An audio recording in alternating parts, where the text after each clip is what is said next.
नमस्कार,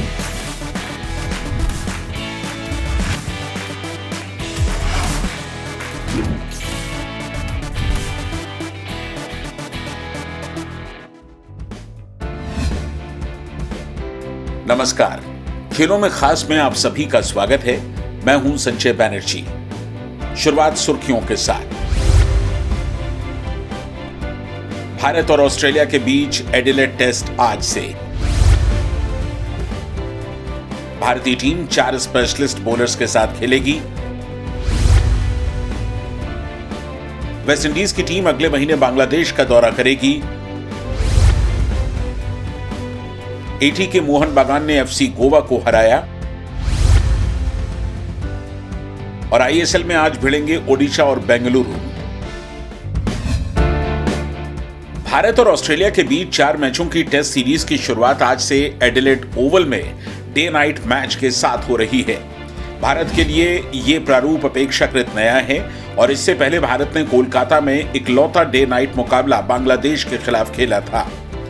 day night test प्रारूप में ऑस्ट्रेलिया सबसे एक्सपीरियंस टीम है। अब तक ऑस्ट्रेलिया ने डे नाइट के 7 टेस्ट मैचेस खेले हैं, जिसमें से 4 एडिलेड ओवल में ही खेले हैं और इन सभी में ऑस्ट्रेलिया को जीत मिली है। भारत ने पिछले दौरे में भी एडिलेड में जीत हासिल की थी। भारत ने दूसरा practice match Sydney cricket ground पर पिंक बॉल से ही खेला था। इस 3 दिन के प्रैक्टिस मैच में भारत के कई टेस्ट विशेषज्ञ कोहली, चेतेश्वर पुजारा, रविचंद्रन अश्विन, रिद्धिमान साहा और उमेश यादव शामिल नहीं थे। इन सभी को एडिलेड टेस्ट के लिए भारत की अंतिम 11 में जगह मिली है। Former test player Ashok Malhotra इस समय हमारे साथ मौजूद हैं। अशोक जी, मैच के लिए जो टीम डिक्लेयर हुई है उसमें आपकी नजर में किसी तरह का कोई सरप्राइज?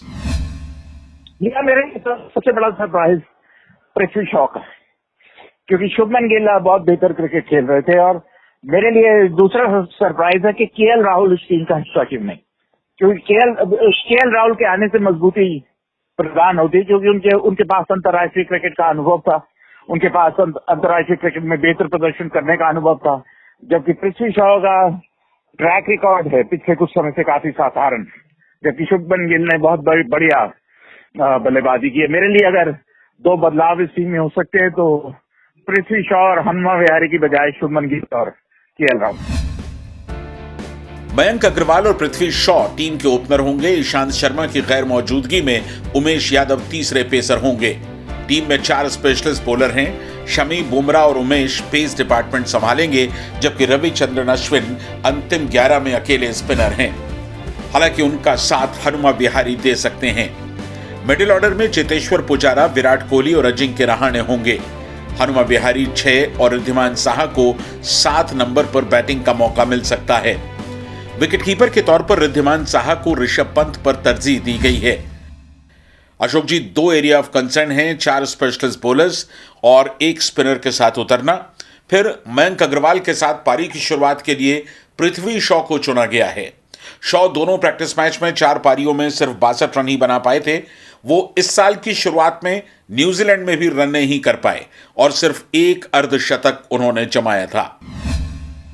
बिल्कुल आप 4 गेंदबाजों के साथ जा रहे हैं, क्योंकि हनुमा विहारी ज्यादा गेंदबाजी नहीं करेंगे। हो सकता है 4-5 ओवर डाले। बिल्कुल आपको हार्दिक पांड्या की कमी एक बार फिर महसूस हो रही, क्योंकि उनके रन में एक मजबूती मिलती है, एक अच्छा बैलेंस मिलता है जहां तक भारतीय टीम का सवाल। और निश्चित रूप से उनका ना खेलना काफी बड़ा झटका। लेकिन एक बात तय है कि अश्विन का रोल काफी महत्वपूर्ण रहने वाला, क्योंकि लियोन और उनकी सीधी टक्कर और कौन सा बॉलर किस पर भारी पड़ता, इस पर निर्भर करेगा कि टेस्ट की दिशा किस तरफ मुड़ती। ऑस्ट्रेलिया ने एडिलेड ओवल की सेंटर विकेट पर लाइट्स में प्रैक्टिस की है और ऑस्ट्रेलियन कैप्टन टिम पेन ने कहा है कि इससे उनकी टीम को जरूर लाभ होगा। पेन ने कहा कि हम फॉर्चुनेट थे कि कुछ दिन पहले एडिलेड आ गए और हमने 3 दिन तक लगातार रात में सेंटर विकेट पर ट्रेनिंग की। मुझे लगता है कि हमारी टीम के लिए यह काफी फायदेमंद साबित होगा। ऑस्ट्रेलिया के लिए सबसे बड़ी समस्या सलामी जोड़ी की है।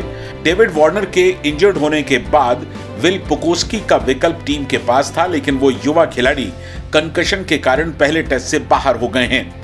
टीम संभवतः मार्कस हैरिस और मैथ्यू वेड को नई सलामी जोड़ी के तौर पर आजमा सकती है। काफी कुछ नंबर 3 मार्नस लेबुशेन और स्टीव स्मिथ पर निर्भर करेगा।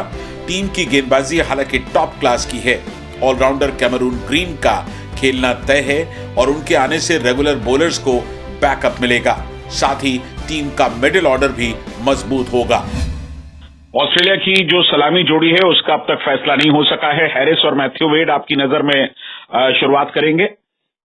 जी मेरे को ऐसा लगता है, क्योंकि काफी लोग कह रहे थे कि लेबुशेन, मेरे को नहीं लगता कि उन पर दाव खेला जाएगा। मेरे को ऐसा लगता है कि मैथ्यू वेड शायद होंगे, क्योंकि जो बॉन्स बार लगातार निराश कर रहे हैं, क्योंकि पूरी शेफील्ड शील्ड में 6 की औसत है। उसके बाद इंडिया ए के विरुद्ध भी जो 2 मैच खेले उसमें भी वो काफी असफल रहे हैं। तो निश्चित रूप से मैथ्यू वेड को मौका मिल सकता है, क्योंकि उनका प्रदर्शन एक दिवसीय cricket, Sheffield shield, big bash league में बहुत बेहतर। अशोक जी, पिंक बॉल का अपना गणित है। शाम के समय बल्लेबाजी मुश्किल होती है और पहले सेशन में गेंदबाजी करना मुश्किल होता है। ऐसे में टॉस जीतने पर क्या पहले बल्लेबाजी एक बेहतर विकल्प हो सकता है? देखिए मेरे को ऐसा लगता है जो भी टॉस जीतेगा वो पहले बल्लेबाजी करना चाहिए, क्योंकि आप रन बोर्ड पे लगाते हैं, दबाव बनाते और फिर उसका, तो मेरे को ऐसा लगता है कि हो सकता है कि पहले बल्लेबाजी जो करे वो टॉस जीते, वो पहले बल्लेबाजी करने की कोशिश करे। बहुत बहुत शुक्रिया अशोक जी इस चर्चा में जुड़ने के लिए। Former test player Ashok Malhotra इस समय हमारे साथ थे।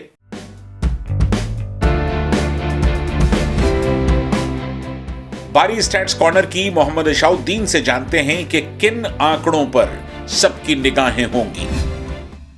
भारत और ऑस्ट्रेलिया के बीच आज से एडिलेड ओवल में हो रहा पहला क्रिकेट टेस्ट मैच दोनों देशों के बीच कुल 99वां मुकाबला है। इससे पहले खेले गए 98 टेस्ट मैचों में भारत ने 28 और ऑस्ट्रेलिया ने 42 मैच जीते हैं।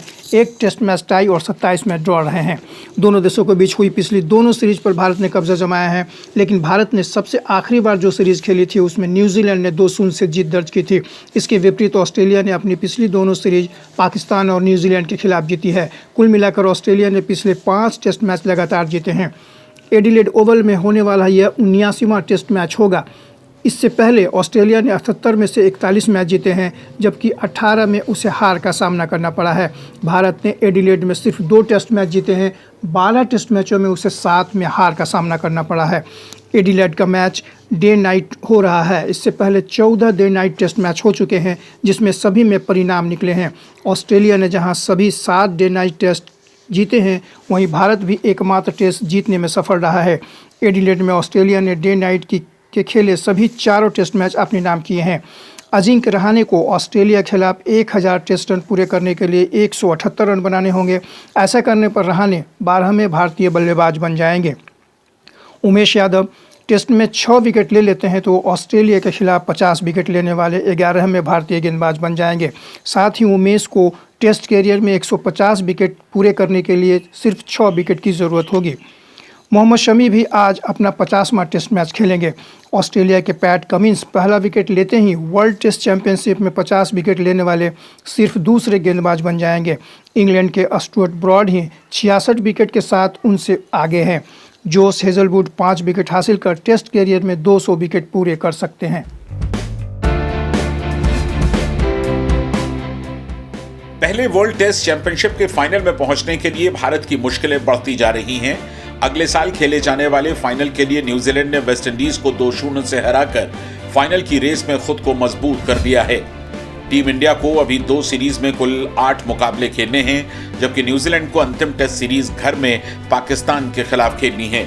यदि न्यूजीलैंड की टीम सीरीज 2-0 से जीत लेती है तो इससे टीम इंडिया के लिए परेशानी हो सकती है।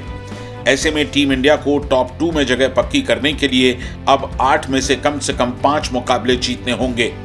ऑस्ट्रेलिया यदि भारत के खिलाफ 4 मैचेस की सीरीज 3-1 से जीतता है और दक्षिण अफ्रीका के खिलाफ अंतिम सीरीज 1-1 से ड्रॉ भी करता है तो वो टॉप 2 में रहेगा।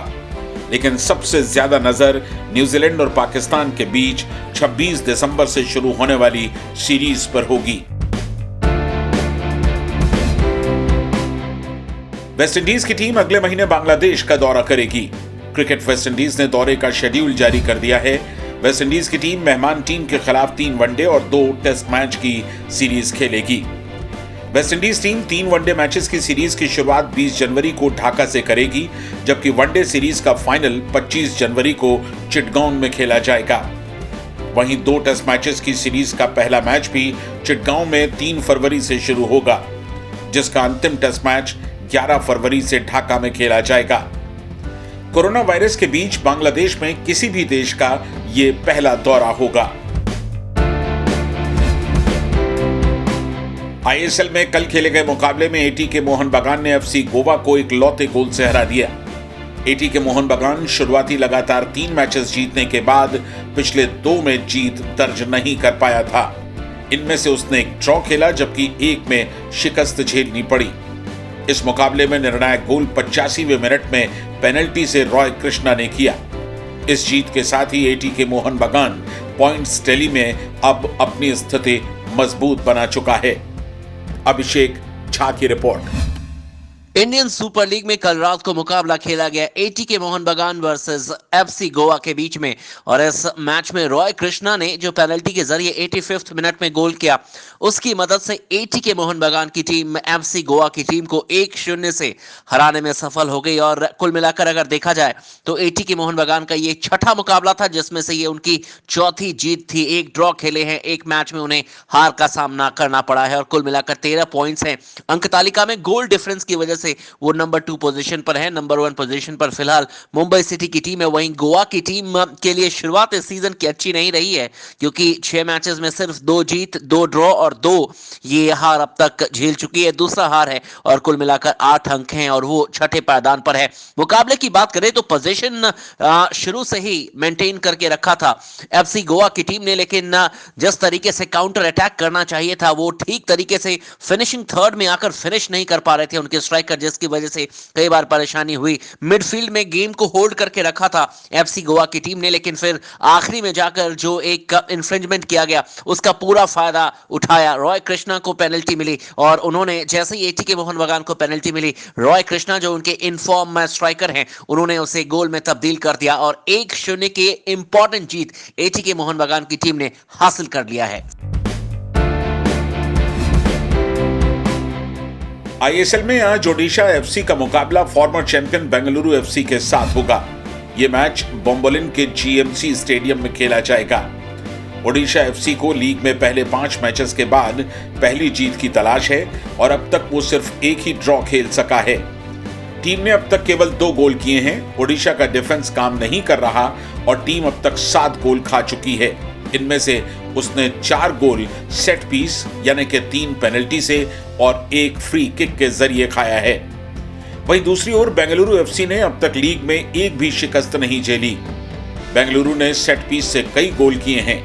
टीम ने पिछले मैच में केरला ब्लास्टर्स के खिलाफ 4 गोल दागे थे। लीग की पॉइंट्स टेबल में बेंगलुरु 5वें और ओडिशा 10वें स्थान पर है।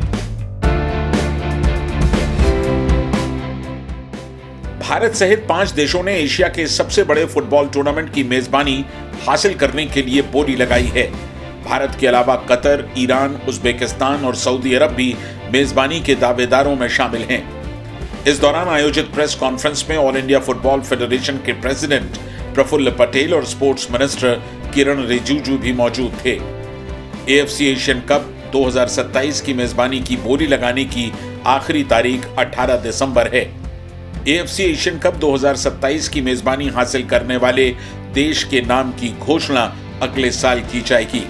कतर ने 1988 और 2011 में इस टूर्नामेंट की मेजबानी की थी, जबकि ईरान ने 1968 और 76 में इसकी मेजबानी की थी, और दोनों ही बार खिताब भी जीते थे। तो आज का खेलों में खास यहीं तक। स्पोर्ट्स अपडेट्स, वीडियोस और ब्लॉग्स के लिए आप हमारी वेबसाइट sportszindagi.com जरूर विजिट करें।